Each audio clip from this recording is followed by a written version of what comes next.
अस्सलाम वालेकुम, बिस्मिल्लाहिर्रहमानिर्रहीम। आज क्लास 10 कंप्यूटर में यूनिट नंबर 1 है अंडरस्टैंडिंग द प्रॉब्लम, जिसमें हम एक टॉपिक एल्गोरिदम को डिस्कस करेंगे और उसमें भी हम उसकी एक एग्जांपल या जिसे हम प्रॉब्लम कहते हैं उसको डिस्कस करेंगे। तो प्रॉब्लम नंबर 7 कुछ इस तरह है, find the exponent of a given number. कि आपको एक क्वेश्चन दिया गया है कि आपने एक नंबर का एक्सपोनेंट निकालना है। एक्सपोनेंट मीन कि हम ये कहते हैं कि मिसाल के तौर पे 2 की पावर 5, तो वो जो 5 है उसको हम एक्सपोनेंट कहते हैं। तो वो चीज़ हमने फाइंड करनी है। तो उसका एल्गोरिदम हम कैसे लिखेंगे? एल्गोरिदम क्या होता है? स्टेप बाय लिखने का मेथड है जो कि प्रोग्रामिंग या लैंग्वेज में यूज़ होता है। तो अब हम अपने लेक्चर की तरफ आते हैं और बाकायदा उसका आगाज़ करते हैं। तो लेक्चर स्टार्ट करने से पहले आप तमाम दोस्तों से गुजारिश है कि जिन दोस्तों ने अभी तक चैनल को सब्सक्राइब नहीं किया तो वो जल्द से जल्द चैनल को सब्सक्राइब कर दें ताकि नई आने वाली वीडियोस उन्हें बर वक्त मिल सकें। तो फर्स्ट ऑफ ऑल एल्गोरिदम हमने फाइंड करना है, find the exponent of a given number का।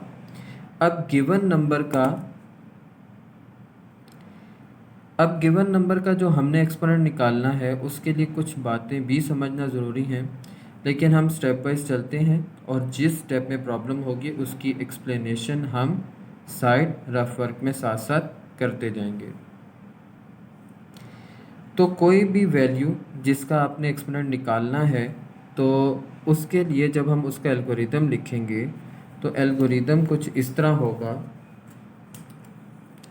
कि वो स्टेप 1 से हम स्टार्ट करेंगे।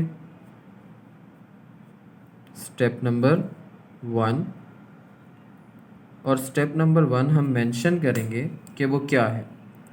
तो हमारा पहला स्टेप इस तरह है, लेट करते हैं हम उस नंबर को जिसकी हमने पावर या एक्सपोनेंट फाइंड करना है। Let number n is equal to 8 and exponent power जिसे हम बोलते हैं विच इज़ इक्वल टू 5। मतलब एक नंबर हमारे पास 8 है जिसकी हमने पावर 5 फाइंड करनी है। ये तो हो गया आपका स्टेप नंबर 1।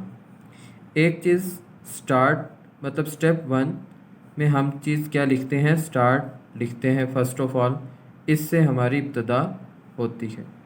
उसके बाद जो हमने पॉइंट मेंशन करना होता है वो बताते हैं। हाँ जी, step number 2। Step number 2 step number 2 में जब भी कोई ऐसी चीज़ जिसमें हमारी वैल्यूज़ में इंक्रीमेंट हो या लूप चलना हो या उसको 1 बाय 1 करना हो तो हम उसमें इनिशियलाइज़ करते हैं। क्यों करते हैं मैं वो रफ वर्क में थोड़ा सा एक्सप्लेन भी कर देता हूँ साथ साथ कि उसको करना क्यों ज़रूरी है।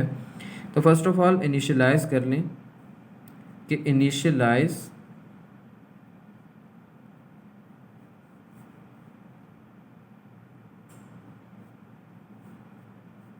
Initialise product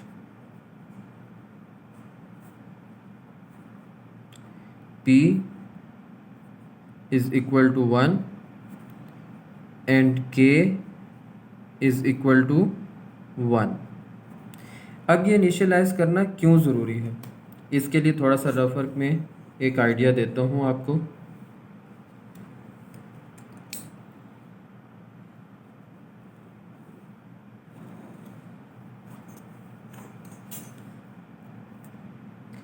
for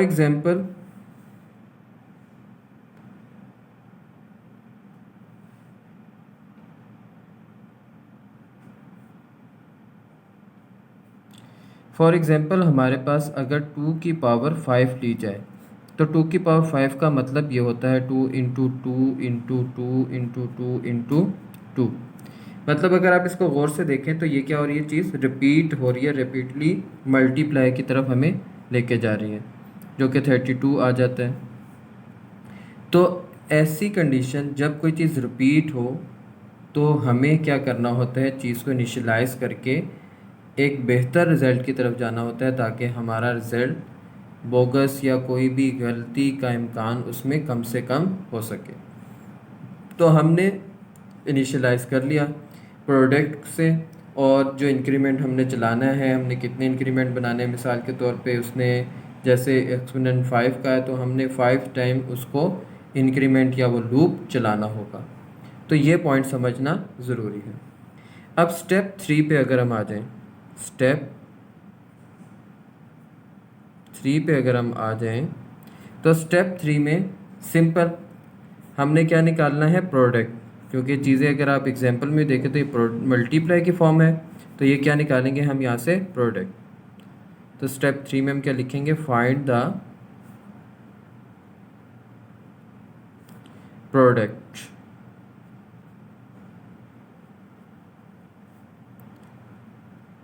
product P है, और ये पी किसके इक्वल होगा, जो इनिशियलाइज पी है उसको हम मल्टीप्लाई करते जाएंगे गिवन वैल्यू से, और हमारा रिज़ल्ट यूँ बनना स्टार्ट हो जाएगा। अब स्टेप 4 क्या है, जो कि बहुत ज़रूरी है कि अगर तो ये प्रोडक्ट है, ये तो एक वैल्यू का प्रोडक्ट आ जाएगा, 1 इंक्रीमेंट का आ जाएगा, के 1 का आ जाएगा। लेकिन अगर हमने आगे जाना है तो फिर हमें इंक्रीमेंट का इजाफा इंक्रीमेंट यूज़ करना पड़ता है। इंक्रीमेंट के बाय 1, मतलब कि अब के की वैल्यू 1 से स्टार्ट है तो इंक्रीज़ भी उसके अंदर क्या होगा, 1/1 हम आगे चलेंगे। तो ये होता है इंक्रीमेंट के इज़ इक्वल टू के प्लस 1, कि हमने एक टाइम, मिसाल के तौर पे जैसे रफ वर्क में मैंने बताया आपको 2 इंटू 2, ये पॉइंट नहीं मतलब मल्टीप्लाई का साइन होता है कि 2 इंटू 2 ये तो एक रिपीटिशन होगी। अगर हमने मज़ीद आगे जाना हो तो फिर के 1 की जगह के 2 होगा, फिर मज़ीद आगे जाना हो तो फिर क्या होगा, के 3 के 4, इस तरह ये क्या चीज़ चलती रहती है। और इंक्रीमेंट बढ़ने से हमें ये फ़ायदा होता है कि वो हर स्टेप का प्रोडक्ट फाइंड करता रहता है। अब अगर हम स्टेप 5 पे जाएं, लेकिन उससे पहले इसकी एक्सप्लेनेशन रफ वर्क में ज़रूरी है ताकि आपको चीज़ क्लियर हो सके। रफ वर्क में करना इसको ज़रूरी है, लेकिन नीट में करने की ज़रूरत नहीं है, इसका मकसद सिर्फ समझाना है। अब मिसाल के तौर पे अगर हम K1 करते हैं, मतलब हमारे पास एक फार्मूला है P is equal to P into N, और एक है K is equal to K plus 1। अब अगर पहली रिपीटिशन करते हैं तो हमें मालूम है K क्या है, 1, ठीक हो गया। तो K 1 है तो P 1 है, और N कितना है, 8। P क्या है, 1 जो इनिशियलाइज़ किया है, और N क्या है, 8 जो हमने शुरू में सपोज किया है। तो प्रोडक्ट कितना आ जाएगा, 8। अब इसी तरह ये तो पहला इंक्रीमेंट था।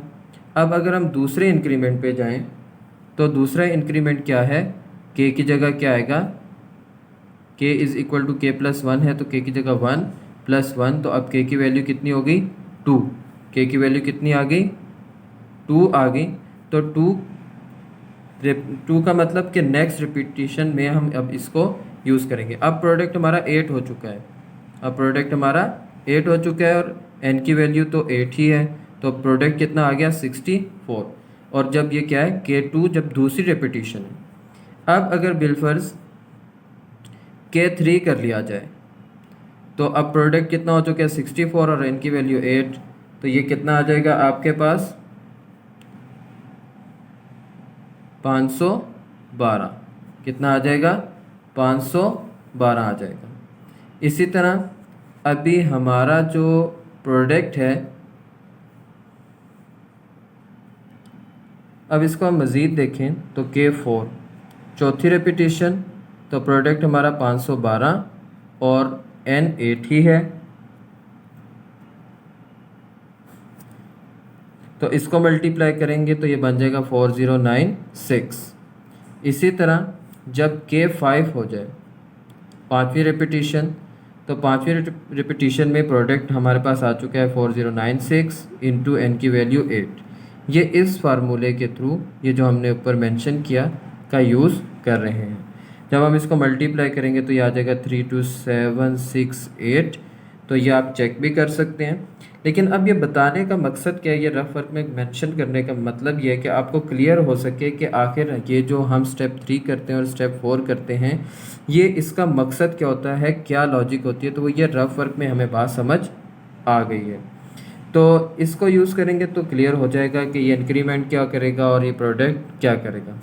स्टेप 5 में आपने मेंशन करना है कि ये रिपीटिशन या इंक्रीमेंट कितना होगा, क्योंकि अगर हम इसको मेंशन नहीं करेंगे तो ये तो मज़ीद चलता ही रहेगा।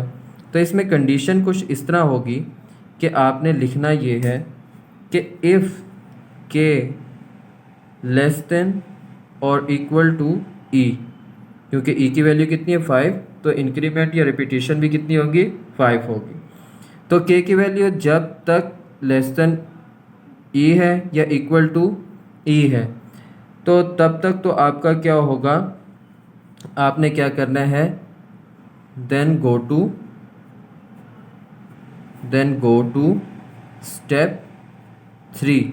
क्योंकि अगर के की वैल्यू ई से छोटी है, मिसाल के तौर पे के 1 है, तो अभी रिपीटिशन तो 1 होगी।